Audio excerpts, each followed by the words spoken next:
one of our guys from over there went into an innovation role. Yep.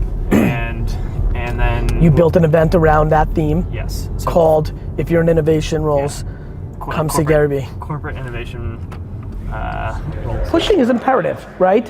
But if you push to a place that doesn't map the practicality, wants, and needs, and you create too much friction, what I think I've done really well in my career, and when I look at other things and why I admire Amazon or others, is it's all about, by the way, back to Mickey, I'll appease you here, innovation, things of that nature, there's a level of practicality that has to be part of it, otherwise you're just too far ahead of it. So I think you have a timing / appetite friction.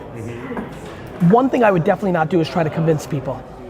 So if you're hitting a wall and they're selling, I would profile the no's and the yeses and spend a lot more time with people that look the part of yeses. I'd rather convince Jesse, open-mindedness, grew up in Jersey, East Coast flavor. Okay, let me see if I can get him to spend a little bit more than he wanted to come into this thing that he's open to, than going to somebody who's super conservative, may have the finances, but literally has made a religious line in the sand of like, this funky, junky stuff, I don't, give me, you know what, I'm projecting a little here, but I think the key when you're doing something new is two things. One, not being so far out that it's not consumable, and I don't sense that that's necessarily it. Two, everybody wastes time selling the unsellable. And it's not profit driven, so that's my problem. It's artistic driven. Yeah, that scares me. That scares me. Can you go down the rabbit trail where it would work?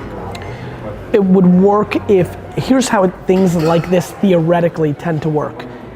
I would lose a lot of money on the most alpha influencer in this market to take one.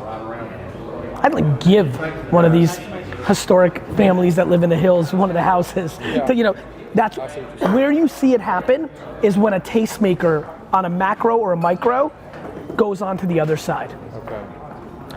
When hip hop, when I'm just gonna use music, when P. Diddy and Biggie started talking about lifestyle and it's about champagne and like living good, hip hop changed from who's the toughest to who's the richest. And it changed the whole genre, but it needed to be somebody who was that popular to change the conversation.